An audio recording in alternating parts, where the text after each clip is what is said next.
খবর শুনছেন দিনাজপুর সংবাদ চ্যানেল থেকে। আজ জানাবো পশ্চিমবঙ্গ দেশ বিদেশের বাছাই করা গুরুত্বপূর্ণ তাজা সংবাদ। খবরের শুরুতে জানিয়ে দেব সংবাদ শিরোনাম, পরে বিস্তারিত। যাদবপুরের পর মেদিনীপুর কলেজে এসএফআই এবিভিপি সংঘর্ষে তুলকালাম, একাধিক সমর্থক জখম। ইরান যুদ্ধে শহীদ কতজন মার্কিন সেনা, অবশেষে হিসেব দিল পেন্টাগন। পরিকল্পনা মাফিকই বোলিং করছিলেন কুলদীপ, গলে হতাশাজনক পারফরমেন্স সত্ত্বেও স্পিনারের পাশে কোচ। যাদবপুরে ফের সার্জিক্যাল স্ট্রাইক, এসএফআই এবিভিপি সংঘর্ষে নন্দলাল বসুর শিল্পকর্ম ধ্বংস, তোপ দিলীপ ঘোষের। সংঘাতে উত্তপ্ত যাদবপুর, থানায় দায়ের হবে অভিযোগ। কী পদক্ষেপ করছে বিশ্ববিদ্যালয়, জানালেন উপাচার্য। নাকাশিপাড়া জোড়া খুনে বড়সড় সাফল্য পুলিশের, শার্প শুটার সহ গ্রেপ্তার আরও 3, বাজেয়াপ্ত স্করপিও। ভয়ঙ্কর ককরোচ জনতা পার্টির ওপর হামলার অভিযোগ বিজেপির বিরুদ্ধে, স্বেচ্ছাসেবকের ভাঙল হাত, মহিলাদের লক্ষ্য করে পাথর। বন্যা পরিস্থিতির মাঝেই ফের দুর্যোগের কালো মেঘ, আগস্টের শেষেই কি ফের বড় বিপর্যয়ের মুখে পড়তে চলেছে বাংলা? বাবা আসছি বলে বাড়ি থেকে বেরোলো সুস্থ ছেলে, খবরটা আসার পর স্কুলের সিসিটিভি ফুটেজে যা দেখা গেল। এবিভিপি বিজেপির শাখা সংগঠন নয়, যাদবপুরের ঘটনায় মন্তব্য শ্রমিকের। আর কি বললেন বিজেপির রাজ্য সভাপতি? যাদবপুর বিশ্ববিদ্যালয়ে এমব্লেমে লাথি, ভেঙে বেরিয়ে গেল নন্দলাল বসুর আঁকা প্রতীক। সিসিটিভিতে শিউরে ওঠার মতো দৃশ্য, হোমওয়ার্ক না করায় শিক্ষিকার প্রহারে 6 বছরের শিশুর মৃত্যু। পাকা বাড়ির জন্য আবেদনের আহ্বান, 3টি নথি জমা দিলেই মিলবে প্রকল্পের সুবিধা। 31 আগস্টের মধ্যে আবেদন জমা দিতে হবে। আর মাত্র 2 দিন বাকি, আজই সেরে নিন এলপিজির এই জরুরি কাজ, নইলে মিলবে না গ্যাস। আর একদিন পেরোলেই স্ত্রী হয়ে যেত ফ্রি বার্ড, ডিভোর্স হয়ে যেত। কিভাবে ফিল্মিং প্ল্যানিং, হারহিম ভিডিও। 48 ঘন্টার মধ্যে শিক্ষামন্ত্রী পদত্যাগ করা উচিত, নইলে বড় আন্দোলন হবে। যাদবপুরে সিজেপি কর্মীদের ওপর হামলার ঘটনায় ক্ষুব্ধ আশুতোষ রাঙ্কা। ভাড়া করা ছাত্র আর মদের বোতল, মহারাষ্ট্রের স্কুলে কিসের এই তোলপাড়? শুধু যাওয়া আসা, তৃণমূল ছেড়ে আইএসএফে গিয়েছেন, টিকতে না পেরে এবার নওশাদের দলও ছাড়লেন আরাবুল, ঘরে ফিরবেন। এসএসবি কোনো রাজনৈতিক দল নয়, প্রাক্তন মুখ্যমন্ত্রীকে ডাকলেও আসতেন না, মমতাকে খোঁচা শাহের। মোবাইল থেকেই আয়ুষ্মান কার্ডের ইকেওয়াইসি, 5 লক্ষ টাকার ফ্রি চিকিৎসার জন্য আজই করুন এই কাজ। রাস্তায় চলবে না ইঞ্জিন ভ্যান, পুজোর আগেই করা পদক্ষেপ রাজ্যের, কারণ ব্যাখ্যা করলেন মন্ত্রী অর্জুন সিং। খুচরো খাবার তেল বিক্রি করলেই 10 লাখ টাকা জরিমানা, 3 বছরের জেল এই রাজ্যে। এতক্ষণ শুনছিলেন সংবাদ শিরোনাম, এখন আসছি বিস্তারিত খবরে। যাদবপুর কাণ্ডের প্রতিবাদে এসএফআই এর প্রতিবাদ কর্মসূচিতে তুলকালাম মেদিনীপুর কলেজের সংঘর্ষে জড়ালো এসএফআই ও এবিভিপি। এসএফআই এর প্রতিবাদ কর্মসূচিতে হামলার অভিযোগ এবিভিপির বিরুদ্ধে। অভিযোগ, যাদবপুরের ঘটনার প্রতিবাদে এসএফআই আজ যখন কলেজে ক্যাম্পেনিং করে তখন তাদের কাছে আসেন এবিভিপির কিছু বহিরাগত। তারা কেন কলেজে ঢুকেছে তা নিয়ে বলার পরেই শুরু হয় বচসা, তারপর বেধড়ক মারধর করা হয় বলে অভিযোগ। এসএফআই এর একাধিক সমর্থক জখম বলে দাবি। কলেজে এখনও চরম উত্তেজনা, সামাল দিতে এসে আক্রান্ত হতে হলো এক অধ্যাপককেও। এবিভিপির নেতা সৌম্যদীপ বেরা বলেন, এই বামপন্থী নকশাল ছাত্র সংগঠন যারা মেদিনীপুর অটোনমাস কলেজের ভেতরে ঢুকে প্লাস ক্যাম্পাসের মধ্যে বিভিন্ন রকম অ্যান্টি ন্যাশনাল স্লোগান, ভারত মাতার বিরুদ্ধে এবং ছাত্রহিতের বিরুদ্ধে বিভিন্ন রকম স্লোগানিং করে যাদবপুর কাণ্ডের প্রতিবাদে শুক্রবার মেদিনীপুর কলেজে প্রতিবাদ কর্মসূচি চালাচ্ছিল এসএফআই। অভিযোগ, তখনই সেখানে তাদের ওপর চড়াও হয় অখিল ভারতীয় বিদ্যার্থী পরিষদের সদস্যরা। দুপক্ষের মধ্যে বেঁধে যায় সংঘর্ষ। বহিরাগতরা কলেজে ঢুকে মারধর করেছে বলে অভিযোগ তোলে এসএফআই। আক্রান্ত এসএফআই সদস্য বলেন, বিদ্যাসাগর ইউনিভার্সিটিতে পড়ে একজন সৌম্যদীপ বেরা, আমরা তাকে চিহ্নিতকরণ করতে পেরেছি। সেছাড়াও আরও 3 থেকে 4 জন বহিরাগত ছিল। তারা এসে আমাদের ওপর হঠাৎ আক্রমণ চালায়। এবিভিপির নেতা সৌম্যদীপ বেরা বলেন, বহিরাগত না, আমরা বারবার বলছি আমরা মেদিনীপুরের ছেলে। আমি বিদ্যার্থী পরিষদের জেলার কনভেনার আছি এখন। আমি মেদিনীপুর বিদ্যাসাগর বিশ্ববিদ্যালয়ের স্টুডেন্ট রিপ্রেজেন্টেটিভ। আমার দায়িত্ব এখানে ভাইদেরকে রক্ষা করা। এরা তো মার খেতে পারে না। গত 28 ফেব্রুয়ারি ইরানের বিরুদ্ধে মার্কিন ও ইসরায়েল যৌথ হামলা দিয়ে শুরু হয়েছিল যুদ্ধ, যা এখনও অব্যাহত। এই সংঘাতে পাল্টা দিয়েছে তেহরানও। সব মিলিয়ে এই কয়েক মাসের যুদ্ধে প্রাণ গিয়ে দিয়েছেন 18 জন মার্কিন সেনা, আহত 757 জন। মার্কিন প্রতিরক্ষা দপ্তরের তরফে এই তথ্য জানানো হয়েছে। কয়েকদিন আগে ইরানের তরফে ঘোষণা করা হয়েছে, আমেরিকার কোনো সেনা জওয়ানকে হত্যা করলে হত্যাকারীকে $30,000 অর্থাৎ 28 লক্ষ টাকা পুরস্কার দেওয়া হবে। কোনো মহিলা যদি এই কাজ করেন সেক্ষেত্রে পুরস্কারের অঙ্ক হবে দ্বিগুণ, অর্থাৎ $60,000। এমনকি যে অস্ত্রে মার্কিন সেনার মৃত্যু হবে তা তুলে রাখা হবে মিউজিয়ামে। সম্প্রতি এই ঘোষণা করেছেন ইরানের commander in chief Amir Hatami. যুদ্ধ শুরু হওয়ার পর থেকে এখনও পর্যন্ত আমেরিকা দূর থেকেই ইরানের ওপর হামলা চালিয়েছে। ইরানের স্থল অভিযান নিয়ে নানা জল্পনা উঠলেও এখনও পর্যন্ত সেখানে সেনা পাঠানোর বিষয়ে কোনো বার্তা দেননি ট্রাম্প। এবার জানা গেল এই সংঘাতে প্রাণ হারিয়েছেন বেশ কিছু মার্কিন সেনা, আহত বহু। আমেরিকার সামরিক শক্তি যে কতখানি ঠুনকো তা ইতিমধ্যেই প্রকাশ হয়ে গিয়েছে বলে জানিয়েছে ইরান। তাদের মতে পারস্য উপসাগর, ওমান উপসাগর এবং হরমুজ প্রণালীতে আমেরিকার প্রবেশের কোনো অধিকার নেই। তাদের ওখান থেকে পালাতেই হবে। উল্লেখ্য, ইরান ও আমেরিকার শান্তি চুক্তির 60 দিনের মেয়াদ ফুরিয়েছে। অবশ্য অনেক আগে থেকেই এই চুক্তি শিখে উঠেছিল। আনুষ্ঠানিকভাবে মেয়াদ শেষ হওয়ার পরে মার্কিন প্রেসিডেন্ট ডোনাল্ড ট্রাম্প দাবি করেছেন হরমুজ আমেরিকার দখলে। এই দাবি সামনে আসতেই শুরু হয়ে যায় নয়া বিতর্ক। এদিকে এই ঘটনার পর পাল্টা ইরানের পার্লামেন্টের স্পিকার মোহাম্মদ বাঘের ঘালিবাফের তরফে এক বিবৃতি সামনে আসে, যেখানে তিনি বলেন, দুই দেশের সমঝোতা অনুযায়ী ইরানকে দেওয়া প্রতিশ্রুতিগুলি যতদিন না আমেরিকা বাস্তবায়িত করছে ততদিন হরমুজ বন্ধ রাখা হবে। এহেন পরিস্থিতিতে যুদ্ধের আঁচ আরও গনগনে হতে চলেছে বলেই মনে করছে ওয়াকিবহাল মহল। দুরন্তভাবে সিরিজের প্রথম টেস্ট জিতে নিয়েছে ভারতীয় দল। শ্রীলঙ্কাকে কার্যত ঘোল খাইয়েছেন নিজের দ্বিতীয় টেস্ট ম্যাচ খেলা মানব সুথার, নিয়েছেন 10 উইকেট। কিন্তু সেখানে দলের অভিজ্ঞ স্পিনার কুলদীপ যাদবের ভাড়ারে এসেছে মাত্র 1টি উইকেট। তার পারফরমেন্স নিয়ে অনেকেই অসন্তুষ্ট। তার দ্বিতীয় টেস্ট খেলা নিয়েও সংশয় প্রকাশ করছেন বহু। তবে ভারতীয় দলের স্পিন কোচ সাইরাজ বাহু তুলে কিন্তু কুলদীপের পাশেই দাঁড়াচ্ছেন। মিডিয়াকে কুলদীপের বিষয়ে বলতে গিয়ে তার পাশে দাঁড়িয়ে বাহু তুলে জানান, কুলদীপের ছন্দে কোনো সমস্যা নেই, বরং তিনি দলের পরিকল্পনা মাফিকই খানিকটা রক্ষণাত্মক বোলিং করেছেন। ম্যাচ পরিস্থিতির কথা মাথায় রেখেই কুলদীপকে এমন বোলিং করতে হয়েছে বলে দাবি বাহুতুলের। গল টেস্টে সুথারের অনবদ্য পারফরমেন্সের পরেই তাকে আইপিএল থেকে বিরত থাকার পরামর্শ পূজারার। কুলদীপের বদলে কলম্বোতে শ্রীলঙ্কার বিরুদ্ধে দ্বিতীয় টেস্টে বিভিন্ন মহল থেকে সারাংশ জৈনকে খেলানোর দাবি উঠলেও বাহু তুলে প্রাক ম্যাচ সাংবাদিক সম্মেলনে জানান, ওকে যা ভূমিকা দেওয়া হয়েছিল সেই পরিকল্পনা অনুযায়ী খেলেছিল। সকল বোলারেই তো নিজেদের শক্তি থাকে, পিচ প্রতিনিয়ত ওখানে মন্থর থেকে আরও মন্থর হয়ে যাচ্ছিল, তাই ও রিস্ট স্পিনার হিসেবে তেমনইভাবে বোলিং করছিল। তবে আমি নিশ্চিত যে স্বাভাবিকভাবে ও যেমন বোলিং করে সে ছন্দেই ও বোলিং করেছিল। যাদবপুর বিশ্ববিদ্যালয়ে ফের একবার ছাত্র সংগঠনের সংঘর্ষে রণক্ষেত্রের চেহারা নিল ক্যাম্পাস। এসএফআই ও এবিভিপির মধ্যে এই সংঘর্ষের জেরে কেবল রাজনীতির উত্তাপ বাড়ল না, ধ্বংস হলো জাতীয় গর্বের প্রতীকও। এই ঘটনাকে কেন্দ্র করে ফের একবার সার্জিক্যাল স্ট্রাইকের হুঁশিয়ারি দিলেন বিজেপির প্রবীণ নেতা দিলীপ ঘোষ।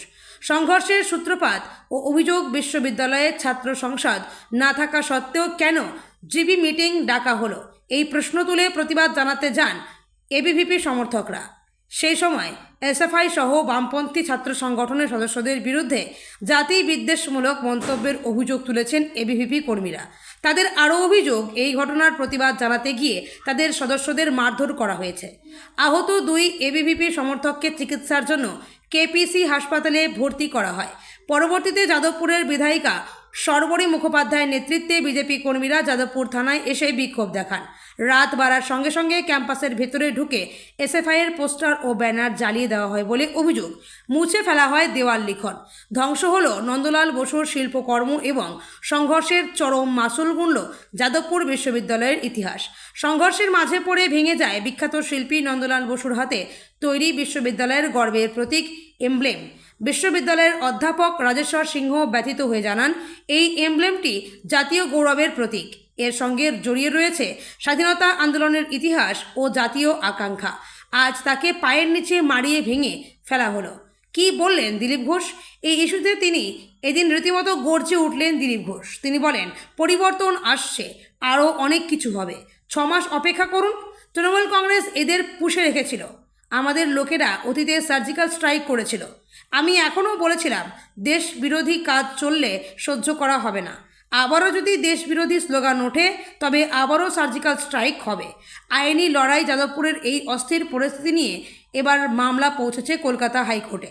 বিশ্ববিদ্যালয় চত্বরে সাম্প্রতিক এই সংঘাতকে একটি বিচারাধীন মামলার সাথে জুড়ে দিয়ে দ্রুত শুনানির জন্য ভারপ্রাপ্ত বিচারপতির ডিভিশন বেঞ্চের দৃষ্টি আকর্ষণ করেছেন এক আইনজীবী।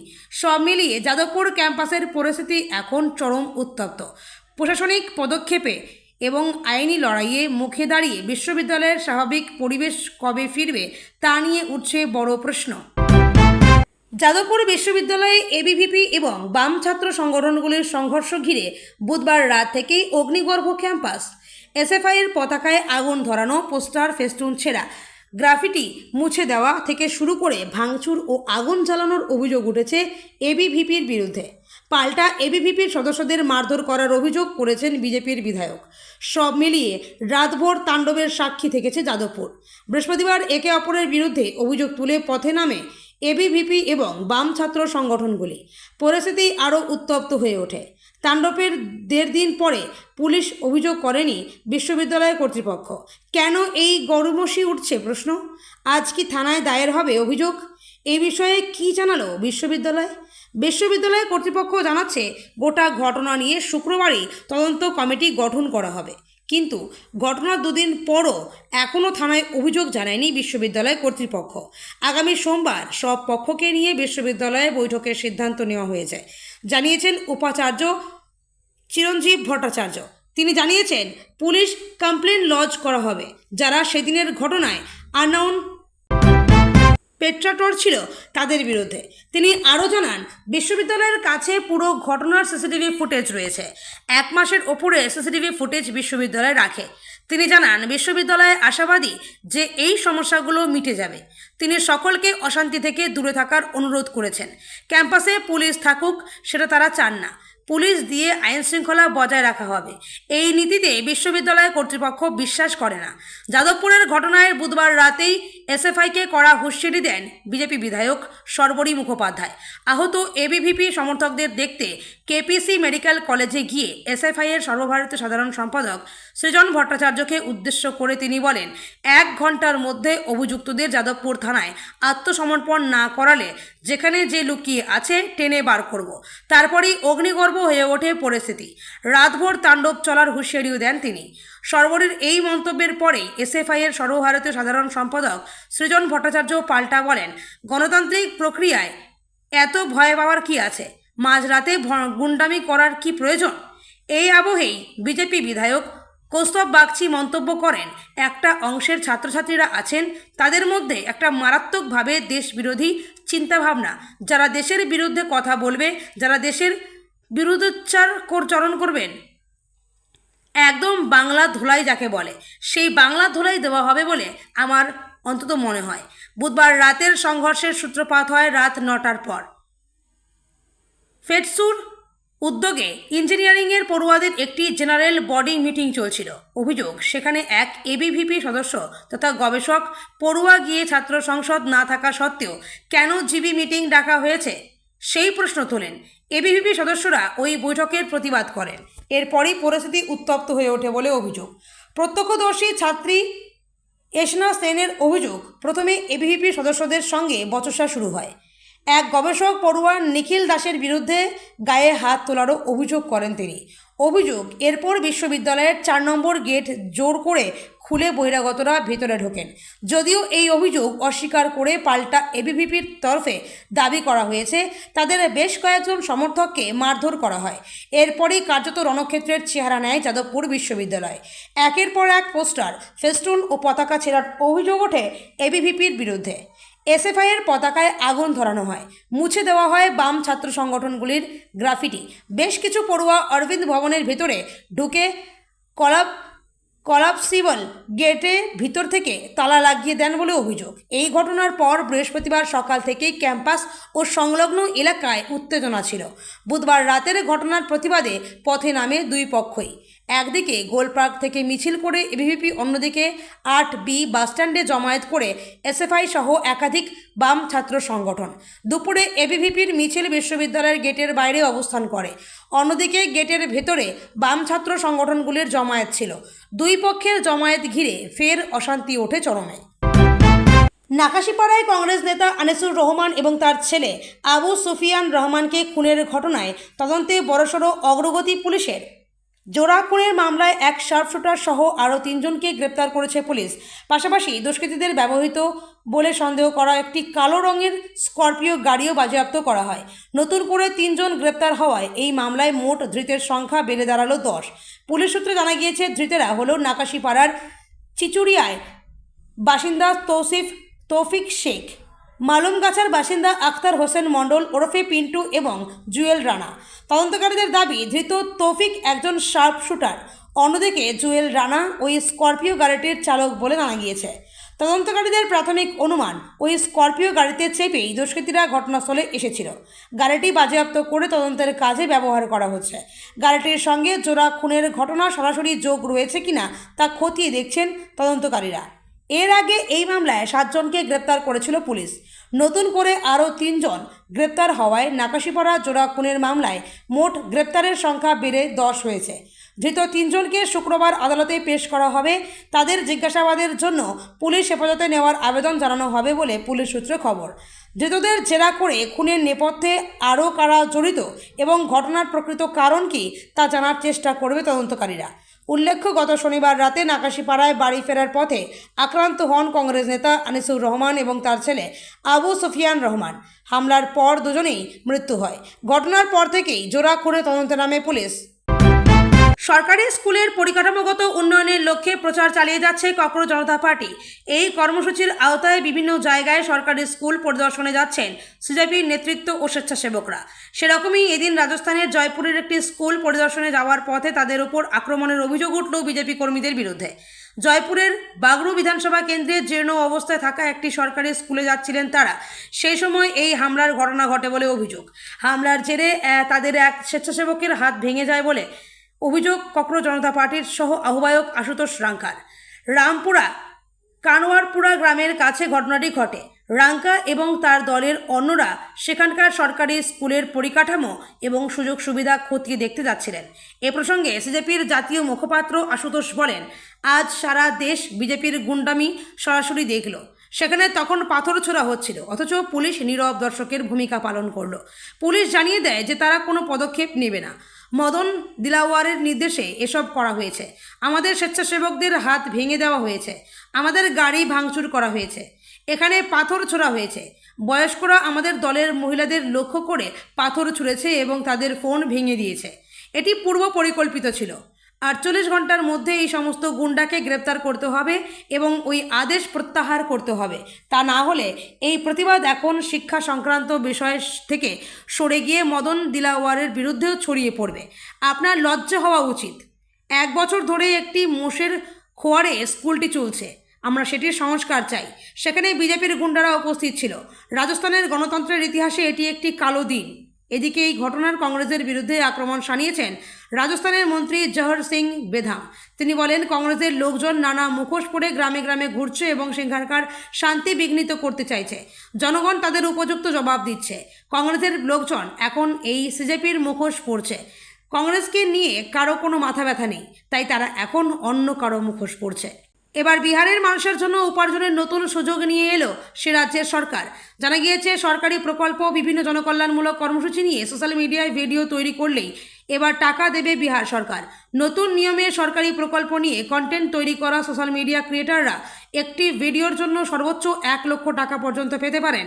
বুধবার মুখ্যমন্ত্রী সম্রাট চৌধুরীর নেতৃত্বে অনুষ্ঠিত মুখ্যমন্ত্রীর বৈঠকে 2026 সালের বিহার সোশ্যাল মিডিয়া ও অন্যান্য অনলাইন মিডিয়া আইনের সংশোধনী অনুমোদন করা হয়েছে। অ্যাকাউন্টে অন্নপূর্ণা যোজনার 3000 টাকা ঢুকতেই হনুমান মন্দিরে পুজো, প্রধানমন্ত্রী ও মুখ্যমন্ত্রীর সুস্থতা কামনায় মহিলারা জানা গিয়েছে। বিহারের সরকারি নিয়মের আওতায় থাকা সোশ্যাল মিডিয়া ইনফ্লুয়েন্সার এবং অনলাইন কন্টেন্ট ক্রিয়েটারদের ভিডিও কতটা দেখা হচ্ছে তার উপর ভিত্তি করে অতিরিক্ত অর্থ দেওয়া হবে। কোনো ভিডিও প্রকাশের 30 দিন পর তার পারফরমেন্স বিবেচনা করে প্রতি 1 লক্ষ ভিউয়ের জন্য অতিরিক্ত 10,000 টাকা দেওয়া হবে। তবে একটি ভিডিও সর্বোচ্চ 1 লক্ষ টাকা পর্যন্ত টাকা দেওয়া হবে। আরও জানা গিয়েছে, এই বিষয়ে শীঘ্রই তথ্য ও জনসংযোগ দপ্তরের তরফে বিস্তারিত বিজ্ঞপ্তি প্রকাশ করা হবে। এছাড়া এই নতুন নিয়মে তালিকাভুক্ত সোশ্যাল মিডিয়া হ্যান্ডেল, পেজ এবং চ্যানেলের ফলোয়ার সংখ্যাও নির্দিষ্ট সময় অন্তত যাচাই করা হবে। এদিকে মন্ত্রিসভা বিহার সরকারের তথ্য প্রযুক্তি বিভাগ এবং টাইও এআই ইন্ডিয়া প্রাইভেট লিমিটেড এর মধ্যে একটি কৃত্রিম বুদ্ধিমত্তার ইকোসিস্টেম তৈরির জন্য একটি মৌতে অনুমোদন দিয়েছে। এর আওতায় সরকারি পরিকাঠামো, প্রকল্প চিহ্নিতকরণ ও পর্যবেক্ষণ, প্রকল্পের দেরি বা খরচ বৃদ্ধির আগাম সতর্কবার্তা দেওয়ার জন্য এআই ড্যাশবোর্ড এবং ভূস্থানিক ও জনসংখ্যাগত তথ্যের এআই ভিত্তিক বিশ্লেষণ করা হবে। সরকারি কর্মীদের ডিজিটাল গভর্নেন্স প্রশিক্ষণ এবং ছাত্র ও যুব মহিলাদের জন্য এআই ডাটা অ্যানালাইটিক্স এর প্রশিক্ষণও থাকবে। এছাড়াও 336 কিলোমিটার দীর্ঘ বক্সার ভাগলপুর 6 লেনের গ্রিনফিল্ড এক্সপ্রেসওয়ে তৈরির অনুমোদন দেওয়া হয়েছে। 2026-27 অর্থবর্ষে অতিরিক্ত 11,000 বেসরকারি টিউবওয়েল তৈরিতেও 83 কোটি 60 লক্ষ টাকা বরাদ্দ হয়েছে। গবাদি পশুর ব্রিড আরও উন্নত করার কর্মসূচিতে 63 কোটি 93 লক্ষ টাকা অনুমোদন করা হয়েছে। পাশাপাশি বিভিন্ন এলাকায় খাল সংস্কার, নতুন কোঅপারেটিভ চিনির মিল তৈরির প্রস্তুতি এবং 48,200 মেট্রিক টন ক্ষমতার গুদাম তৈরির মতো একাধিক প্রস্তাবেও অনুমোদন দিয়েছে মন্ত্রিসভা।